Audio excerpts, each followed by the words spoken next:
18வது மக்களவையின் முதல் கூட்டத்தொடரில் குடியரசுத் தலைவர் திரௌபதி முர்மு பேசி வரும்பொழுது மணிப்பூர் என்று எதிர்க்கட்சிகள் முழக்கம் எழுப்பிய காட்சிகளை நாம் பார்த்தோம். அது மட்டுமல்லாமல் நாட்டின் வளர்ச்சியில் பெண்களின் பங்கு அளப்பரியது என்று குடியரசுத் தலைவர் திரௌபதி முர்மு பெருமிதம் தெரிவித்து வந்தார். அதனைத் தொடர்ந்து பார்க்கலாம். ब्रह्मास मिसाइल का रक्षा सौदा डिफेंस एक्सपोर्ट के क्षेत्र में भारत की पहचान मजबूत कर रहा है। सरकार ने युवाओं और उनके स्टार्टअप्स को बढ़ावा देकर आत्मनिर्भर डिफेंस सेक्टर की मजबूत नींव तैयार की है। मेरी सरकार उत्तर प्रदेश और तमिलनाडु में 2 डिफेंस कॉरिडोर्स भी विकसित कर रही है। हम सभी के लिए एक खुशी की बात है कि पिछले वर्ष हमारी सैन्य जरूरतों की लगभग 70% खरीद भारतीय उद्योगों से ही की गई है। हमारी सेनाओं ने 500 से अधिक सैन्य साजो सामान को विदेशों में नहीं मंगाना तय किया है। ये सभी हथियार और उपकरण अब सिर्फ भारतीय कंपनियों से ही खरीद की जाएगी। मेरी सरकार ने सैनिकों के हितों को भी हमेशा प्राथमिकता दी है। तभी 4 दशक के बाद 1 रैंक 1 पेंशन को लागू किया गया है। इसके तहत अब तक 1,20,000 करोड़ रुपया दिए जा चुके हैं। शहीद सैनिकों के सम्मान के लिए सरकार ने कर्तव्य पथ के एक छोर पर नेशनल वॉर मेमोरियल की स्थापना भी की है। ये प्रयास केवल वीर जवानों के प्रति कृतज्ञ राष्ट्र का नमन ही नहीं है, बल्कि राष्ट्र प्रथम की अनवरत प्रेरणा का स्रोत भी है। माननीय सदस्यगण, मेरी सरकार देश के हर युवा को बड़े सपने देखने और उन्हें साकार करने के लिए जरूरी माहौल बनाने में जुटी है। बीते 10 वर्षों में ऐसे हर अवरोध को हटाया गया है जिसके कारण युवाओं को परेशानी थी। पहले अपने ही प्रमाण पत्रों को अटेस्ट करने के लिए युवाओं को भटकना पड़ता था। अब युवा सेल्फ अटेस्टेड करने का काम कर रहे हैं। केंद्र सरकार की ग्रुप सी ग्रुप डी भर्तियों से इंटरव्यू को खत्म किया गया है। पहले जो विद्यार्थी सिर्फ भारतीय भाषा में पढ़ाई करते थे उनके साथ अन्याय की जाती थी। मेरी सरकार ने नई राष्ट्रीय शिक्षा नीति लागू कर इस अन्याय को दूर करने के लिए कदम उठाए हैं। युवाओं को अब भारतीय भाषा में इंजीनियरिंग की पढ़ाई का विकल्प भी मिला है। विगत 10 वर्ष में देश में 7 नई IIT, 16 IIIT, 7 IIM, 15 नए एम्स, 315 मेडिकल कॉलेज और 390 विश्वविद्यालय स्थापित किया गया है। मेरी सरकार इन संस्थानों को और मजबूत बनाकर आवश्यकता के अनुसार इनकी संस्था को भी बढ़ाएंगे। सरकार एक डिजिटल विश्वविद्यालय बनाने की दिशा में भी काम कर रही है। अटल टिंकरिंग लैब्स, स्टार्टअप इंडिया और स्टैंडअप इंडिया जैसे अभियान हमारे युवाओं का सामर्थ्य बढ़ा रहे हैं। इन्हीं प्रयासों से आज भारत दुनिया का तीसरा सबसे बड़ा स्टार्टअप इकोसिस्टम बन चुका है। माननीय सदस्यगण, सरकार का ये निरंतर प्रयास है कि देश के युवाओं को अपनी प्रतिभा दिखाने का उचित अवसर मिले। सरकारी भर्ती हो या फिर परीक्षाएं, सुनिए, परीक्षाएं किसी भी कारण से इनमें रुकावट आए ये उचित नहीं है।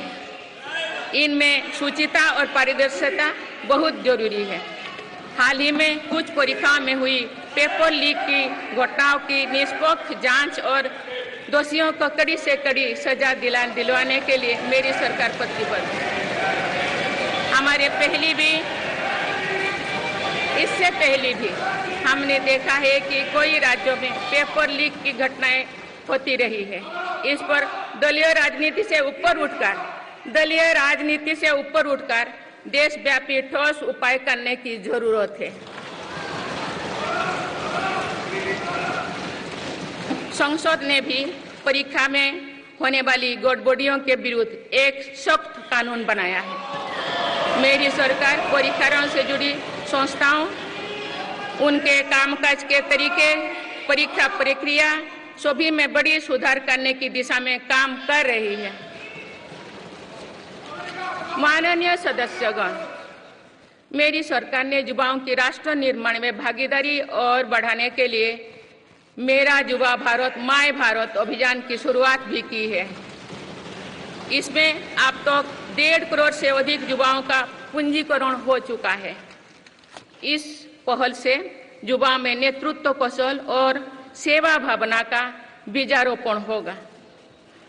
आज हमारे युवाओं को खेलों में भी आगे बढ़ने के नए अवसर मिल रहे हैं। मेरी सरकार के प्रभावी प्रयासों का परिणाम है कि भारत के युवा खिलाड़ी वैश्विक मंचों पर रिकॉर्ड संख्या में मेडल्स जीत रहे हैं।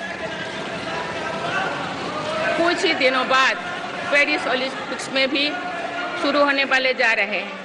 ओलंपिक्स में देश का प्रतिनिधित्व करने वाले हर खिलाड़ी पर हमें गर्व है। मैं उन्हें अपनी शुभकामनाएं देती हूँ। इन उपलब्धियों को और आगे ले जाने के लिए भारतीय ओलंपिक संघ 2036 ओलंपिक्स खेलों की मेजबानी की तैयारी भी कर रही है। माननीय सदस्यगण, जुलाई की 1 तारीख से देश में भारतीय न्याय संहिता भी लागू हो जाएगी।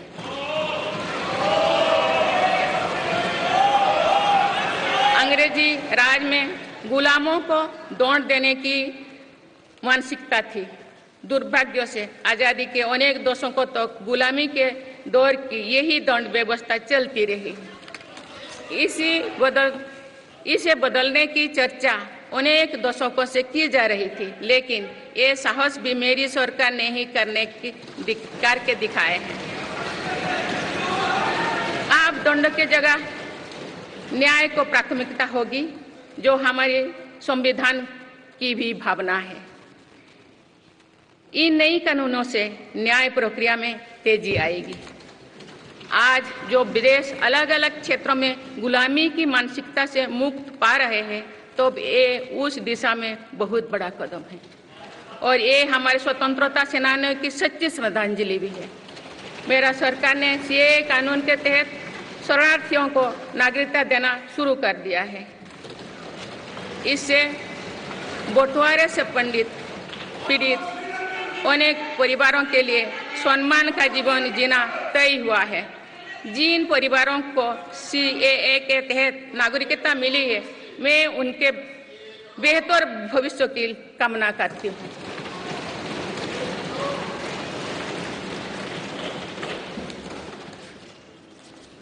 माननीय सदस्यगण, मेरी सरकार भविष्य निर्माण के प्रयासों के साथ ही भारतीय संस्कृति के वैभव और विरासत को फिर से स्थापित कर रही है। हाल में नालंदा यूनिवर्सिटी के भव्य कैंपस के रूप में इसमें एक नया अध्याय जुड़ा है। नालंदा सिर्फ एक यूनिवर्सिटी मात्र नहीं थी, बल्कि वे वैश्विक ज्ञान केंद्र के रूप में भारत के गौरवशाली अतीत का प्रमाण थी। मुझे विश्वास है कि नई नालंदा यूनिवर्सिटी भारत को ग्लोबल नॉलेज हब बनाने में सहायक सिद्ध होगी। मेरी सरकार का ये प्रयास है कि भावी पीढ़ियों को हजारों वर्षों की हमारी विरासत प्रेरणा देती है। इसलिए पूरे देश में तीर्थस्थलों को, आस्था और आध्यात्म के केंद्रों को सजाया संवारा जा रहा है। माननीय सदस्यगण, मेरी सरकार विकास के साथ ही विरासत पर भी उतना ही गर्व करते हुए काम कर रही है। विरासत पर गर्व का ये संकल्प आज अनुसूचित जाति, अनुसूचित जनजाति, वंचित वर्ग और सर्व समाज के गौरव का प्रतीक बन रहा है। मेरी सरकार ने भगवान बिरसा मुंडा के जन्म दिवस को जनजातीय गौरव दिवस के रूप में मनाने की शुरुआत की है। अब अगले वर्ष भगवान बिरसा मुंडा की 150वीं जयंती के पूरे देश में धूमधाम से मनाया जाएगा। நாடாளுமன்றத்தில் குடியரசுத் தலைவர் திரௌபதி முர்மு பேசி வருகிறார். அவர் உரையின் போது தமிழ்நாடு, உத்தரப்பிரதேசத்தில் பாதுகாப்புத்துறை தொழிற்பேட்டைகள் அமைக்கப்படும் என்று கூறியிருந்தார். பாதுகாப்புத்துறை சீர்திருத்தம் குறித்து குடியரசுத் தலைவர் பேசும்போது எதிர்க்கட்சியினர் அக்னிவீர் அக்னிவீர் என்று முழக்கங்களை இட்டனர். அது மட்டுமில்லாமல் புதிய மருத்துவக் கல்லூரிகள் குறித்து குடியரசுத் தலைவர் பேசும்போது நீட் நீட் என்று எதிர்க்கட்சியினர் முழக்கங்களை இட்டனர். தொடர்ந்து பார்க்கலாம். நாடாளுமன்றத்தில் குடியரசுத் தலைவர் பேசி வந்தார். அதனை தொடர்ந்து பார்க்கலாம். किया गया था। पिछले कई दशकों में ईवीएम में सुप्रीम कोर्ट से लेकर जनता की अदालत तो खार कसौटी को पार किया है। माननीय सदस्यगण, मैं आप सभी सदस्यों से अपनी कुछ और चिंताएं भी साझा करना चाहती हूँ। मैं चाहूंगी कि आप सभी इन विषयों पर चिंतन मनन करके इन विषयों पर ठोस और सकारात्मक परिणाम देश को दें। आज की संचार क्रांति के युग है में विघटनकारी ताकतें लोकतंत्र को कमजोर करने और समाज में दरार डालने की साजिश रच रहे हैं। ये ताकतें देश के भीतर भी है और देश के बाहर भी संचालित हो रहे हैं। इसके द्वारा अफवाह फैलाने का, जनता को भ्रम में डालने का, मिस इन्फॉर्मेशन का सहारा लिया जा रहा है। इस स्थिति को ऐसे ही बेरोक टोक नहीं चलने दिया जा सकता है। आज के समय में टेक्नोलॉजी हर दिन और उन्नत हो रही है।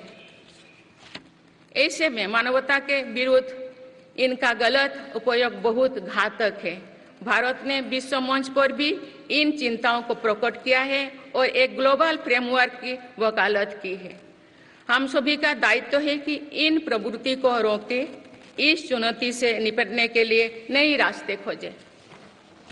माननीय सदस्यगण, 21वीं सदी के इस तीसरे दशक में आज ग्लोबल ऑर्डर एक नया शक्ल ले रहा है। मेरी सरकार के प्रयासों से आज भारत विश्व बंधु के रूप में दुनिया को नया भरोसा दे रही है।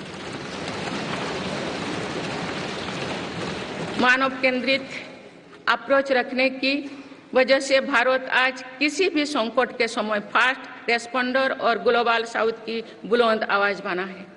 कोरोना का महासंकट हो, भूकंप जैसी कोई त्रासदी हो या फिर युद्धों की स्थितियां, भारत मानवता को बचाने में आगे रहा है। भारत को देखने का विश्व का नजरिया कैसे बदला है, ये इटली में हुई G7 समिट में भी हम सभी ने अनुभव किया है। भारत ने अपनी G20 अध्यक्षता के दौरान भी विश्व को अनेक मुद्दों पर एकजुट किया है।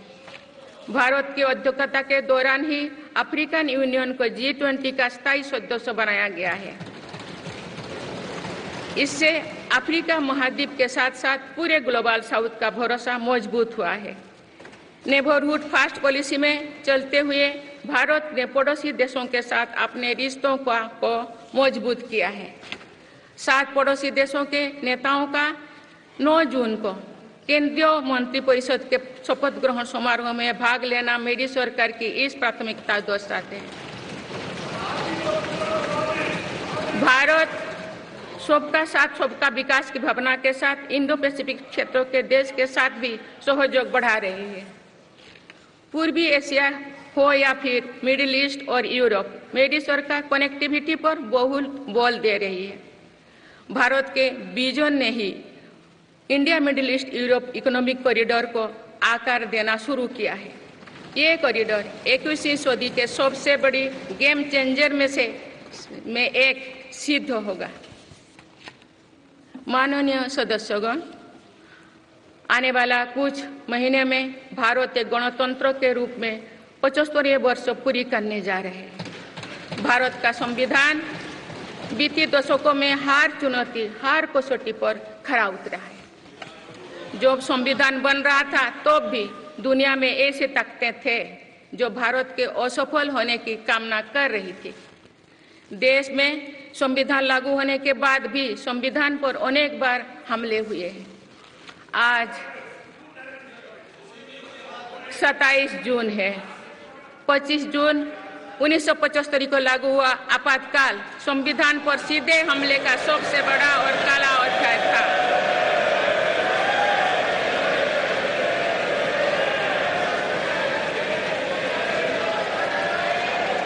पूरे देश में हाहाकार मच गया था, लेकिन ऐसी असंवैधानिक ताकतों पर देश ने विजय प्राप्त करके दिखाया, क्योंकि भारत के मूल में गणतंत्र की परंपराएं रही है। मेरी सरकार भी भारत के संविधान को सिर्फ राजकाज का माध्यम भर नहीं मानती, बल्कि हमारा संविधान जन चेतना का हिस्सा हो, इसके लिए हम प्रयास कर रहे हैं। इसी ध्येय के साथ मेरी सरकार ने 26 नवंबर को संविधान दिवस के रूप में मानना शुरू किया है। आप भारत के उस भूभाग हमारे जम्मू कश्मीर में भी संविधान पूरी तरह लागू हो गया है, जहां आर्टिकल 370 की वजह से स्थितियां कुछ और थी। माननीय सदस्यगण,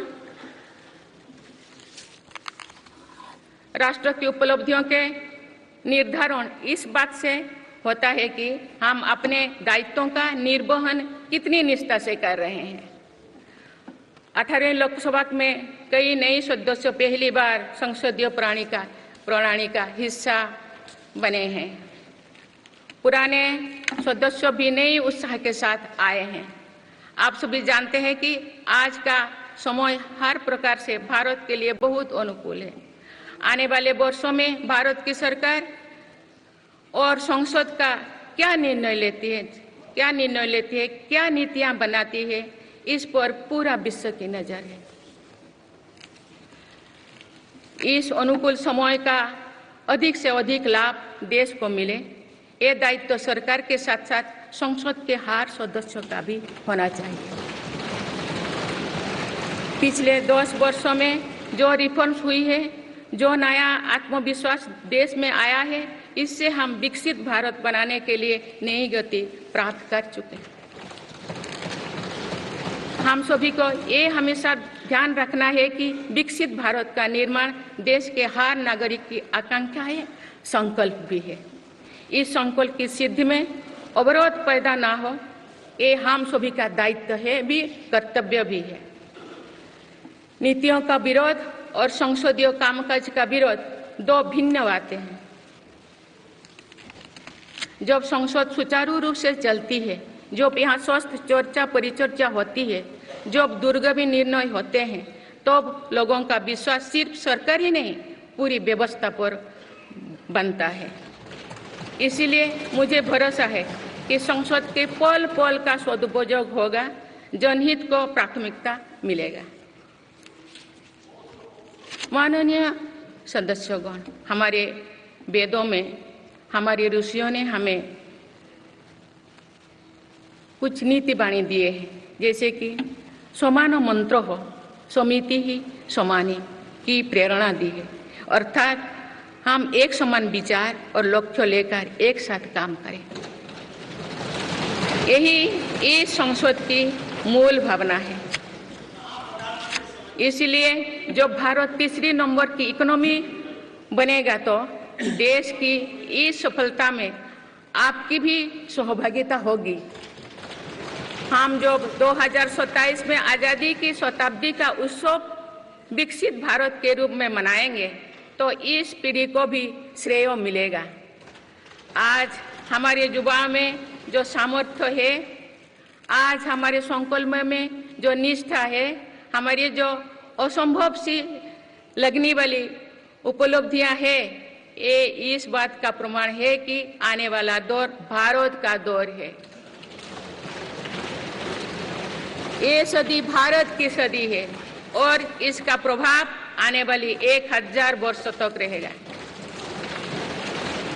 आइए हम सब मिलकर पूर्ण कर्तव्य निष्ठा के साथ राष्ट्रीय संकल्पों की सिद्धि में जुट जाएं, विकसित भारत बनाएं। आप सभी को मेरा बहुत बहुत बहुत शुभकामनाएं। धन्यवाद। जय हिंद, जय भारत।